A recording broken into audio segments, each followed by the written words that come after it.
ఇలాంటి పరిస్థితుల్లో రైతులకు అండగా ఉంటామని చెప్పి 16 రోజుల అసెంబ్లీ సమావేశాలు ముగిశాయి.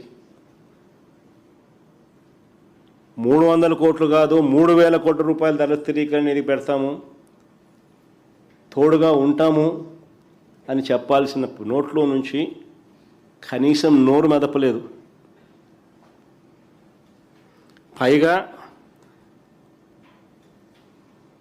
ఎమ్మెల్యేలకు ఆటలంట, ఎమ్మెల్యేలకు పాటలంట, ఎమ్మెల్యేలతో స్కిట్లంట. అసలు అసెంబ్లీ సమావేశాల్లో వీళ్ళు బిహేవ్ చేస్తామన్న తీరు చూస్తే ఇంత దారుణమైన పరిస్థితుల్లో రైతన్న కొట్టుమిట్టాడుతూ ఉంటే వీళ్ళ ఆటలు, వీళ్ళ పాటలు, వీళ్ళ స్కిట్లు.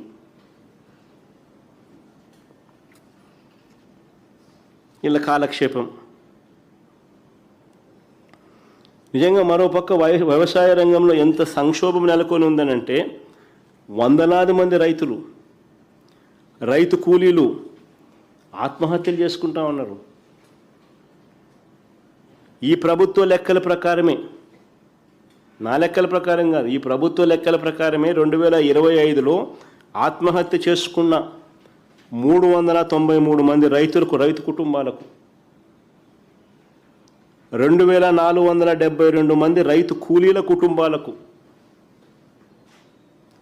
వారికి పరిహారం ఎప్పుడు ఇస్తారన్నది కనీసం ఒక్క మాట కూడా చెప్పలేదు అసెంబ్లీలో.